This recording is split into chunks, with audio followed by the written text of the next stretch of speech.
Hello everyone, video number 6. So I thought I would get into ancient bloodlines this time.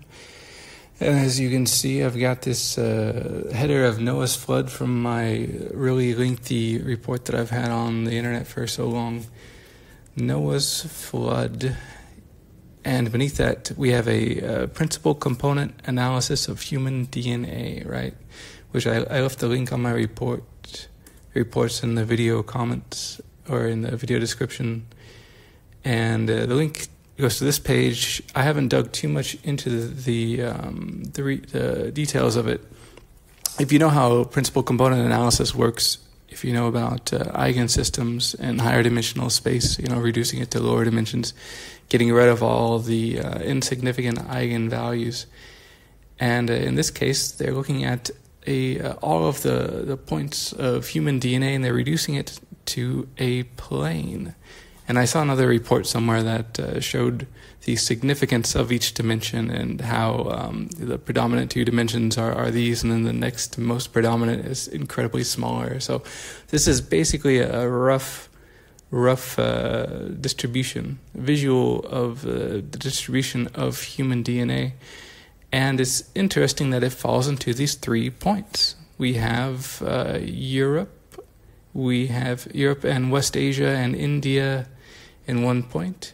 We have Sub-Saharan Africa in another point, and we have East Asia in the third point. It's really interesting that this distribution of human DNA still fits with the old story of Noah. Noah had 3 kids, Japheth, Shem, and Ham, right? Europe is Japheth, East Asia and North America, South America is Shem, and Sub-Saharan Africa is Ham, from the best I remember.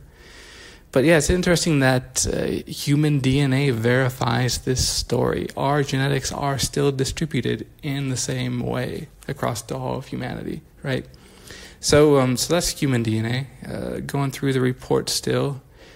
Human blood, normal blood, hemoglobin, iron-based red blood, has this picture here. It's shaped like a plus or a cross, or take your pick. But another kind of blood, that is hemocyanin, copper-based blood, is shaped like a six-sided star. Now, my acquaintances in Armenia were telling me that the reason that if you go to Armenia and Azerbaijan, you'll see the same six-sided stars, infinity signs everywhere. And the locals there told me that's because this is the symbol for fallen angel blood. Interesting, huh? Random fact about this hemocyanin blood, let's go to the page, is that it is found, if I remember, in sea life the most. If I remember, let's see if this page says it. Crabs, no, yes. Yeah, horseshoe crabs, arthropods, etc. If I remember, it's also squid. Yep, squids, there you go. Keep that in mind, because squids have, there it is, the cone skull, right? Just like our buddy Nimrod has, that he's in carvings all around the world, right? And hemocyanin here, six-sided star-shaped protein of blue blood, copper blood. It just so happens to show up next to the Black Sea in the ancient artwork. And down here, this is the former Algerian flag. This used to be on Wikipedia, but since I made this report, it has been scrubbed from Wikipedia. But I took the effort of looking it back up in TinEye just to verify that it used to be in Wikipedia, as you can see. There, the link still stands, but if you click it, it's gone now. Well, I might as well click it. Is it still in Wikipedia? No, sorry, the page is gone. But yeah, so there's this symbol. Okay, those 2 places are important, the Black Sea and the Berbers, because they have certain genetic qualities in common, right? They have, let's keep going. Okay, keep those 2 places in mind. We'll get back to them later. So Armenia's got this infinity symbol, which, here's the 12-sided one, which all the ones I saw when I was there, like I showed you here in my report, they all had 6 stars, or 6 sides to the star, and to the spiral. So 6 points of contact, just like the hemocyanin protein, right? Oh yeah, and from the last video, I mentioned the Armenian old man, old woman, and I can't, for the life of me, I can't find it, except this is the best I can find, is some random Google image search. This picture you see everywhere in Armenia. The old man is an obelisk, just like Nimrod. The old woman is a pyramid, which, I don't know explicitly that it represents Semiramis or Isis, since Horus is Nimrod. But everyone in the audience who's sifted through ancient Egypt stuff knows that there are obelisks and pyramids everywhere, right? Nimrod and Semiramis, Osiris and Isis, and all the other triplet deities I went through last time. So there's the old man and old woman from last time. But yeah, here's the Armenian eternity symbol, six-sided and other variations, I guess. But like I said, the ones that I saw the most was the six-sided kind, like this, like I've got in my report. And yeah, and this one here, 6-pointed star of Armenia. If for those that are educated in the Bible, this is the star of Remphan.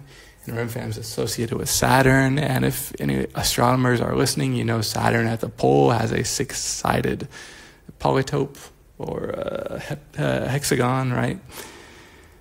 Not necessarily a star, but yeah, the symbol also goes through to Zoroastrianism, and there's some figures of Zoroaster, a.k.a. Asher, a.k.a. Nimrod, flying over the six-sided star. I couldn't find any so quickly. Another random fact is, sometimes, here it says popes. Sometimes the pope wears a hat with a six-sided star on it. That's a whole other story we'll have to get into. But, Flag of Algeria doesn't have it anymore. But six-sided star, Babylon, I lost my train of thought. Zoroaster, it'll come back to me. So the Berber, so the Berbers, fun fact about them, they are blonde hair, they're blue eyes, they're natives Northwest Africa, they have six-sided stars in the local artwork, and the people there are taller. Okay, if you go to like South Europe, everyone's short, and then you go across the Mediterranean to North Africa, and everyone's tall and blonde again. It's kind of weird, right? Everyone's been taught all their lives, all the Europeans watching at least have been taught all their lives that, blonde hair, blue eyes, this comes from North Europe, but actually it doesn't. Fun fact. So here's I'm warming up for my thesis of this video. Here's the concentration of Rh negative DNA. Now I showed you hemocyanin proteins, right? Hemocyanin is blue blood. It's not necessarily Rh negative, but there just so happens to be a correlation with where you find six-sided star artwork, Northwest Africa, right here, where the Berbers are, the Atlas Mountains, where the Greek maps of Atlantis are, and where the Black Sea is. What do you know? And blonde hair, blue eyes subsequently stretches across here. So all these points are in common. Rh negative, six-sided star, blonde hair, blue eyes, and ancient stories of the kings from the heaven or the gods or whoever coming down and messing with people, right? Atlas was built by a god, allegedly, Atlantis built by the god Atlas, and Black Sea has all the fallen angel stories. The fallen angels are the gods of the other religion. They are fake gods, for that matter. But so keep this map in mind. There's actually lots of different maps of Rh negative, and they all have conflicting information. I'm suspicious of why. I suspect conspiracy. Random fact about the Rh negative over by the Atlas Mountains is next door, up in France, not too far away, you have the Basque people. The Basque people, their genetics, their blood type is 50% Rh negative, which is incredible considering if you look at this map here, it says 25 is the peak concentration, but the Basques have 50%, and they have an oral tradition of being from Atlantis. What do you know? What a coincidence, right? So all those things I think correlate. Fallen angels, six-sided star, blood, star of Remphan. You can tie Saturn into this if you want to go really conspiracy, but I will save that for later. Rh negative, blonde hair, blue eyes, and being tall, i.e. giants, i.e. the Nephilim were the giants that the fallen angels created. right? Oh yeah, there's our missing page. A lot of the stuff I've written or I've copied into my report is conveniently no longer on Wikipedia. So, good thing I'm making a report out of it. How did the Western audience get this misconception that blonde hair originated from North Europe? Well, that has to do with the Kingdom of Gaul here. The Kingdom of Gaul stretched from Western Europe to Western Asia, right? I'm convinced that this is how blonde hair, blue eyes got carried across Europe, is courtesy of the Kingdom of Gaul. And Scotland and Armenia have a lot of ancient carvings and words in common. I was too lazy to pull up like a Google search directly, but I did find you guys this nice lengthy, somebody else on YouTube, here's credit to this guy, whoever he is. Why didn't Celtic originate in the West? He has got an incredible number of published citations on the Celtic-Armenian connection. And there's list number 1, list number 2, and what do you know, it ends with this nice map of the languages connecting the west to the east halves of the Kingdom of Gaul, right?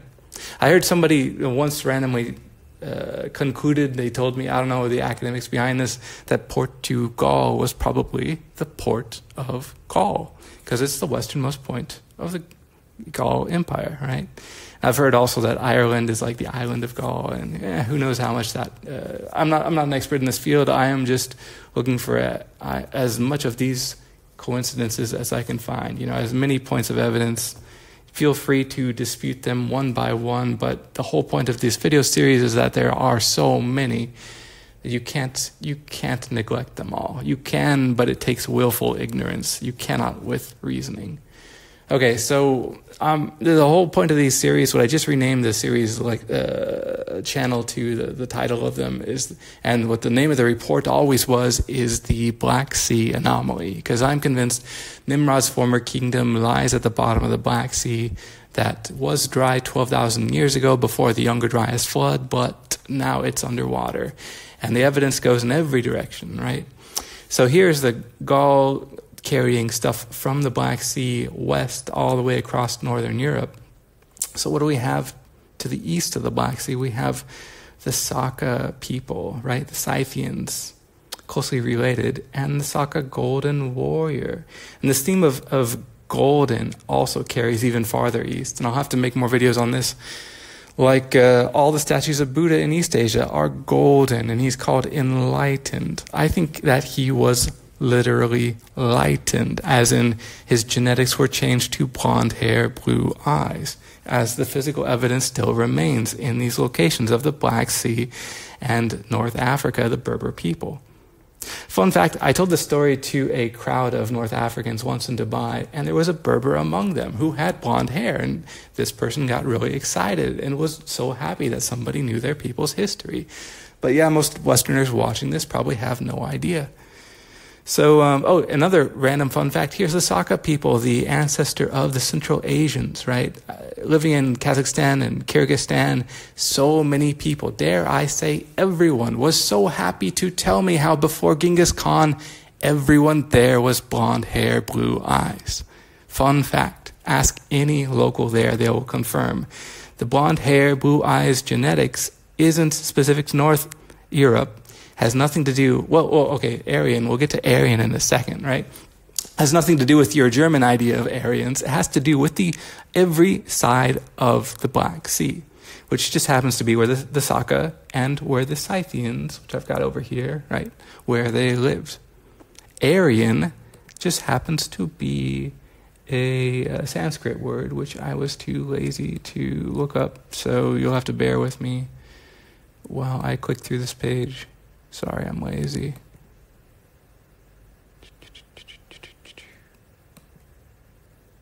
Intercession, go get popcorn. Or fast forward or something. But this is another one, ask any Indian, right? And they'll tell you all about how the people of North India are the original Aryans, right? Because go a little farther north from India, and you get to Iran, which literally means, the word Iran literally means the land of Aryans, right? Aryan is not a title for East Germany. Aryan is a title for all of the borders of the Black Sea, for Iran to Ukraine to the whole thing. So either way, Iran, Aryan. I'll get into that later. Either way.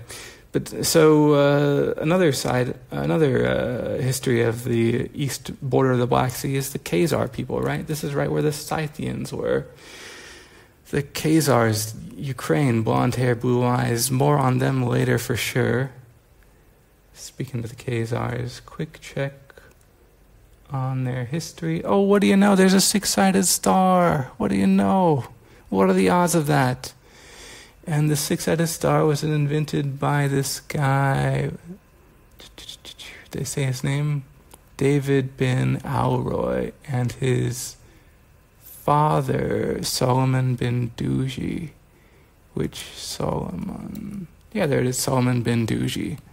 So this Star of David has nothing, zero, nada to do with King David of the Old Testament or the land of Israel. It's from this guy who retired in Kurdistan. He's from the Caucasus Mountains. It's the symbol of his bloodline at the Black Sea from the fallen angels. And once again, Scythians are the same people, same land, right? Scythians were Magog. Remember, I was going into that in all the earlier videos, I think. So I thought I'd pull up this page for you guys. That Magog here is a.k.a. Maror, a.k.a. Magor. Hunor and Magor, the two sons of Nimrod, Gog and Magog, right? The enemies of the Bible from cover to cover. Magog is the Scythians. What do you know? It's right here. According to Josephus, they're the Scythians. And look at what Magog is holding. What's that look like? It looks like what the King of England holds. It's the holy hand grenade, right? This isn't a Christian symbol. This is a symbol from the devil. There's the devil's, grandchild, Nimrod's second child, Hunor and Magor. There's Magor holding the devil's symbols, declaring himself king of the world. What's Jesus say about the devil? He's the ruler of this world, the Lord of this world. Jesus, in contrast, expresses himself to be the creator of this very reality, the devil's boss who he will have to answer to someday. This is not your king. This is the bad guy. This is the bad bloodline from the fallen angels, right? Holy hand grenade. One last, for all the people that are going to push but this is Christianity. Here's my response. No, this is Asianism. That's the Iron Cross. This is the Trinity, or the triplet deity, right? Lucifer, Nimrod, Semiramis. This is their symbols from their territory. This is much, much, much, much older than the cross, This is not a Christian symbol. And debate on the cross, but I'll still defend Jesus, and we will get to him in a later video about this mix-up of the tree of knowledge and the tree of life. So another random fact about Nimrod or Gilgamesh. Okay, the connection between Nimrod and Gilgamesh is debated by the experts. There's some German guy who wrote this book that was pretty convincing about Gilgamesh being a Nimrod. But Gilgamesh here is 1/3 deity, right? Or 2/3 divine, 1/3 mortal. Gilgamesh had 3 parents. Think about that. Who has 3 parents? Humans don't. But maybe abductees by fallen angels do. They have their mom and their dad. In this case, his mom was already an abductee, so she's, quote unquote divine. She's poisoned by the fruit of knowledge. And Lucifer, his third I guess Lucifer and Semiramis make his 2/3 divine part, and who knows who the dad was, the 1/3 mortal part. But I'm gonna cut that short here and say that's a wrap. And who knows, maybe Tree of Knowledge, Tree of Life next time.